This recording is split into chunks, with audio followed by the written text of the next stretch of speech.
Hey everyone, welcome back to my third and final part of this review video.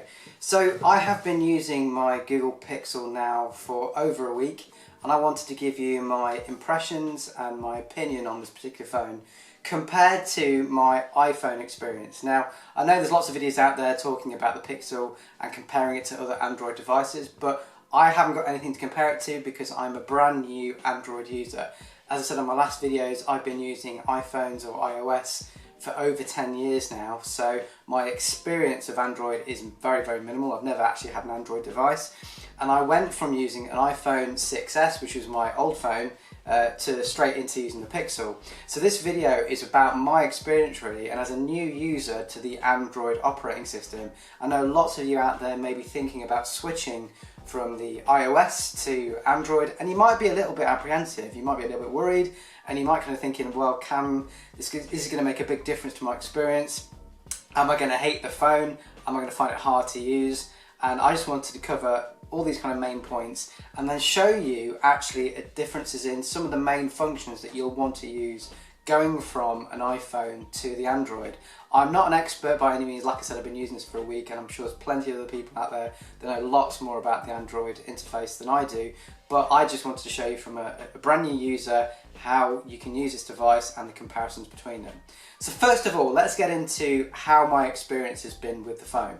So initially I said I was very worried going from iOS to Android, but actually the experience has been very good. I have been so impressed, and actually thought I should have done this probably years ago, because the only reason I actually went to the next iPhone was because I was almost bought into the Apple environment, that I had all my photos in there, I was paying for iCloud, and I was a bit kind of concerned about compatibility and all my apps and everything else. Well, the first thing that happened is when I did the transfer, which if you watch my last video on this phone, you'd see I went through the setup process, and actually when I copied across and used the dongle that's provided and copied across all the applications and contacts, etc., not one of my apps failed to copy across. So in other words, in the Play Store, it found all my applications that I currently use on my iPhone and found a version or exactly the same thing that would work on the Android device. So that was a massive plus for me. The setup process was absolutely super easy. It worked really well. I did it in just over an hour and 20 minutes. And everything was copied across, and I was straight away started using my phone. And from that moment forward, I found the Android very intuitive to use. In fact, I'll probably say I can't really see that much of a difference between using the Apple interface, the iOS interface, into using the Android interface. Now, some people might say, you absolutely know what you're talking about, you're talking rubbish, they're so different. But actually, they're not really that different, because I think over time, this is now on Android 10, and maybe past releases of Android may have been significantly different, but if you can use the Apple interface, you will find moving across into Android very easy and straightforward, because there's a lot of similarities there, and when I show you the interface between the two, you'll see what I mean. But it doesn't take much. You don't need an instruction manual, you don't need to kind of dive into it. Only a couple of things I had to kind of Google and find out how to get into, like settings, or if I needed to change something fairly specific, I needed to Google it. But other than that, it was only a handful of things. The rest of it was very easy to interface across from those two applications. So I think there's obviously people out there that are very snobbish about the Apple iOS and Android, and there's arguments constantly between the two. Now, from my perspective, I don't give a toss about whether I use Apple or Android. All I care about is how good these things are, and I want to be able to use things quickly, I want to be able to access my applications fast, and I want to be able to take pictures, YouTube, Instagram, all that kind of stuff. As long as I can do those things, I don't really care. Now, if you're a real tech geek and you're into other things that I'm not into, you might say there's massive differences, but actually from the two at hand, just as a standard user who isn't into anything kind of crazy complicated, these two phones, I can't really see that much of a difference in terms of getting used to how they work. And like I said, it's only been a week for me, and I'm already completely fine with using the Android interface. It works really well, it's quick, it's snappy. In fact, it's got some enhancements that I prefer over the iOS interface. Now, what I found with iOS is that iOS is very heavily locked down, so what you see is what you get. Whereas if you're into using like Windows-based machines, which I am. I'm a PC user. I'm not an Apple user. I found when I got onto the Android that the interface was a bit more something like what I'm used to seeing on a PC. So I could add things like widgets, I could have like an Outlook widget, I could have a weather widget, I could add these things to almost like my desktop as I would on my own PC, but you can do this actually on the Android interface. So you might find some similarities between using a kind of your PC environment to using an Android, and it's a bit more flexible. So there's obviously lots more third-party applications out there, which means there's other people developing things that can help you with everyday tasks. Whereas with the iOS environment, you're locked down to Apple's products or Apple's App Store, and not saying there's anything wrong with that. There's some great apps out there, but what it means is there's a bit more flexibility that I've found so far with the Android interface. So that's kind of been my initial impressions. Other than that, obviously there's a lot of hardware differences between a iPhone 6s and a Google Pixel. I'm not going to compare these two devices because they're completely different, and obviously this is a very old phone now, and I'm not going to go into that. But my choices when I first initially looked at getting a new phone was I was looking between the Pixel and actually the Apple SE. So the Apple SE is, I'm not saying it's a bad phone, it's a great phone, but for me personally, wanting to move away from the iOS interface to Android, it just wasn't right for me, and I just didn't want to get caught up again in another Apple product. So I had those two choices, but for the price difference, I mean, this was £320 compared to Apple's £400 plus SE, and this had, for me, a better spec, and it had like quick charging, and the camera's a lot better. And so for me personally, and also things like free storage, I don't have to pay for storage with this device. I get completely free storage using the Google applications. So from that perspective, I'm potentially going to save money long term.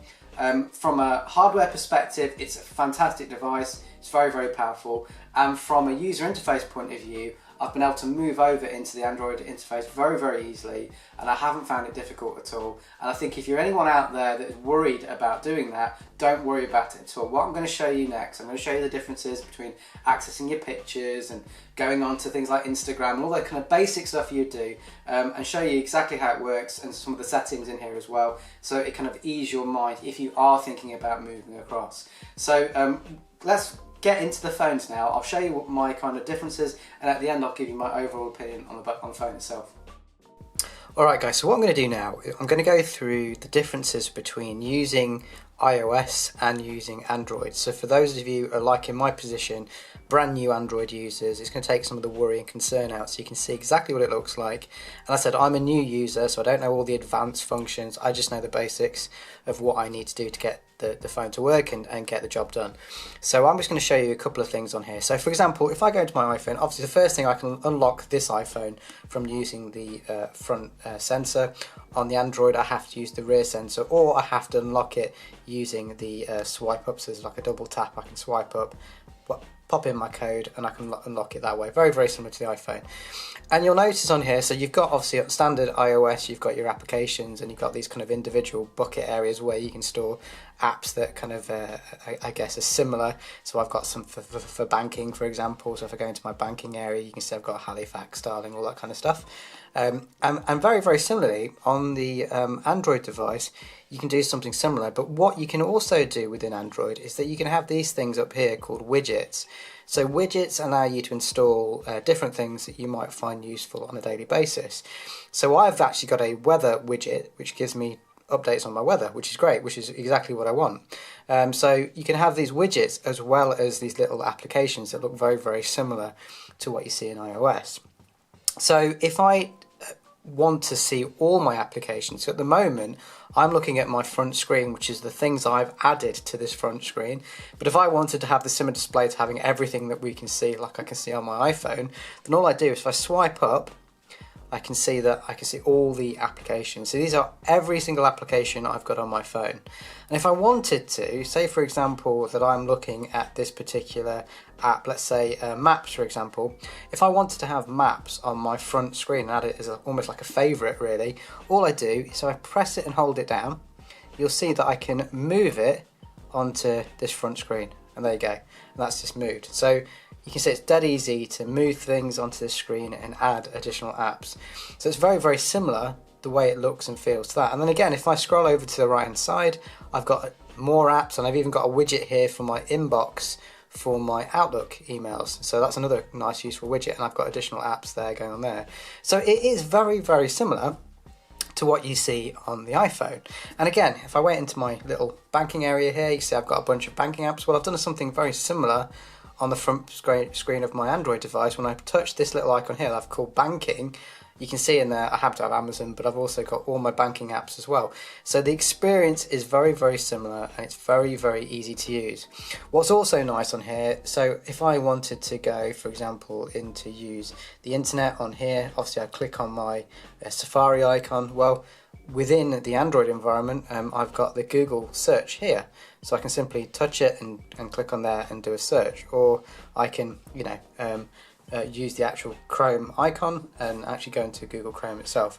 So the way all these things work are so similar that you won't have a problem getting used to it, because it's exactly what you're used to doing on the kind of Android phone itself. Same for things like installing applications. So if I scroll across to where is it? I'm trying to find it on here now. If I go to look for these App Store, there you go, App Store. Obviously in the App Store I can click on the App Store, install my apps. Well, very similar, we've got the Play Store here. So if I just touch this, that's going to take me into the Play Store, and again I've got all the top charts and all the things, exactly how you're used to seeing it in a very, very similar way to the iOS store. So pressing this button take me back. Obviously on the on Android, on the iPhone, I'd press this button to take me back to the front screen. I'm using the little touch screen there to take me back to the front screen. So that's kind of general icons and kind of navigation, very, very similar. On my iPhone, if I swipe down, you'll see that I've got a bunch of different notifications, okay? And I swipe back up again, I'm going to see all different notifications, go back to the beginning. And again, on Android, very similarly, if I scroll down once, I can see kind of a few basic icons, which is things like my Wi-Fi and my Bluetooth and torch function and battery life, etc. And again, I can see notifications there. If I click on clear all, I can get rid of those notifications if I don't want them. I'll swipe down again. Swipe down further, you get even more options. And I quite like this feature because this is obviously I can control things like my contrast, which on an iPhone we would obviously normally do by swiping from the bottom, and you get a contrast and all those kind of things. But what you also get on here is an additional option of editing, so you can edit these functions by clicking on the pencil, and then you can add additional things that you may decide you want on this kind of drop down as well. And I quite like that because it means it's flexible on what you want to add. So that's very, very similar, guys. It's just this is a different swipe down. Now, one thing you will notice is there's a little cog icon here, and this is where all the settings are. So on the iPhone, we normally go into settings here, and obviously we can view all our different settings. Well, on Android, we simply click on the cog, and when we click on the cog, that brings up all our settings options here. And again, I found the settings in the Android a lot easier to use than the ones in the iPhone, because I found that there's a lot of settings in the iPhone and you have to kind of go through multiple different menus, whereas I find the way that they've laid this out is pretty straightforward. It's very, very similar, but you can also search within your settings if you wanted to. You can do a search to search for certain things, and I also found that very, very useful as well. So very straightforward to use. Swipe down, swipe again, and you get other options, and it's said very, very similar to what you see on your iPhone. The other thing that is probably one of the main things I guess people are probably interested in is where or how your photos are stored. So within the iPhone, obviously if you click on photos, you get all your kind of photo albums and different things that you might be looking at. Within Android, very similar, you've got photos again. If you click on photos, it will just bring up all your different photos, and you can click on albums and it will sort them by albums. So again, very, very similar. So if I click on the camera icon on my iPhone, click on the camera, you'll see that you get obviously your basic options like video, photo, square, all the different things we're used to seeing. On Google Pixel in this case, clicking on the camera, again, very, very similar. So you've got your camera, you've got video, you've got more. Now, what you do find within the Google phone is that there's a lot more things that this camera can do. So it's got things like Google Lens, which allows you to point the camera at things that you might want to buy, and it gives you prices and all sorts of things. And this has got a lot more going on in terms of the Google capabilities because it's got Google apps built into it. But it's got slow motion, just like we're used to seeing on the iPhone. We've got video and we've got slow-mo. Well, we've got slow motion on this as well, just a slightly different menu. But scrolling across, you've got your camera, you've got portrait, you've got night sight. So this, I'm not going to compare it in terms of the camera, I'm just comparing it in terms of the iOS, because obviously this has got a lot better camera on it because it's a much newer machine or device. But within here, if I wanted to change some of the settings, for example, in the video, I simply swipe down, and then I can do like 30 frames to 60 frames, flash on and off, that kind of stuff. If I go to camera mode, again, similar, I've got to swipe down, I can swipe down, and I've got different options there for flash and things like that. So, you know, it's very similar. You won't have any problems if you're used to using an iPhone to using this. And that's kind of pretty much all I really wanted to cover. The other things that I found slightly different that I have noticed, and this is a big thing for me, is that on the YouTube app, which I use a lot, I've noticed that within the Android environment, and it may be this particular phone because it's a Google phone, but the YouTube app has a lot more adverts. So I've noticed adverts popping up all the time. So even on a channel where I used to watch on the iPhone, where I'd only get like one advert maybe every 3 or 4 videos, on this YouTube app I'm getting adverts, multiple adverts every single time I click on a video. Now that could be just coincidence, but I don't think it is. I think it's more to do with the application and the environment that Google are obviously in charge of all these apps, and they can control the advertising a lot better than maybe they can within the iOS environment. That's just my speculation. I've got no idea if that's true or not, but I just think that is one thing I have noticed. Other things in regards to actually using this, obviously this is going from a 6S to the Google Pixel. The screen is much bigger on here, and the screen has been brilliant. In fact, it's really strange actually going from this screen now to this screen. This feels really, really small, so it almost feels weird within just a week of using it, going from this to this. So it feels a lot smaller, and the screen on here is absolutely fantastic. Very, very, very good screen indeed. The battery life on this is brilliant. One thing I do really, really like is the fact that it's got this quick charge. So if you use the charger that came with it, and you plug it in, within 30 minutes you've got like 70% of your battery, which is absolutely brilliant. Because if you remember, going back to my original video, the problem I had with this iPhone was the battery life. Battery life has been really, really poor, and the battery life went on this within 6 months of me having this. I had started having issues with the battery. Another thing I really like is that on the iPhone, obviously you've got the little rocker on the side here that lets you go from silent to kind of loud. Well, on here, on the iOS machine, sorry, on the Android, you've got a little rocker here, which obviously you can control the volume, but what it also does is it brings up lots of different options. Sorry, I've gone into an application there.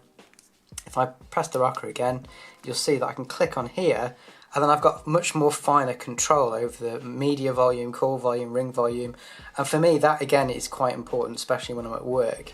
Whereas on the iOS, yes, you have got the option to go here and put it into kind of you know, obviously airplane mode, etc.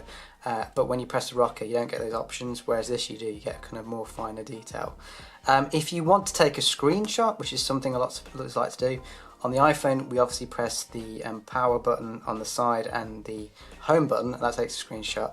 Well, on here what we do is if we hold the power button just for, I'm trying to find the power button, if I hold it just down for a couple of seconds, you'll see it comes up with an option which says screenshot, restart or power off, and I can actually just take a screenshot simply by pressing screenshot, and that takes a screenshot. I can obviously edit, delete it, and do all those kind of things as well, and that'll be stored in my photos. One of the great things obviously about using this phone, because it is Google, is that you've got unlimited storage, whereas on obviously the Apple phone you can start taking pictures, but then you have to start paying for cloud services, and you've got that can kind of mount up as time goes on. So dead easy to use. Hopefully you found that useful. As I said before, if you're worried about moving across from these two environments, I hope this video has given you a bit of insight into the fact that they're so easy to use. They're very, very similar. I'm not a phone snob. I'm not someone that cares whether it's Apple or Android or any other brand for that matter. All I care about is that I can actually use the phone. It works well, it's got a good battery life, and I can use all the applications I need, and this phone more than adequately kind of fits the bill. Any questions, let me know in the comments. If you like this video, please give it a thumbs up and support my channel, and I'll catch you on the next video.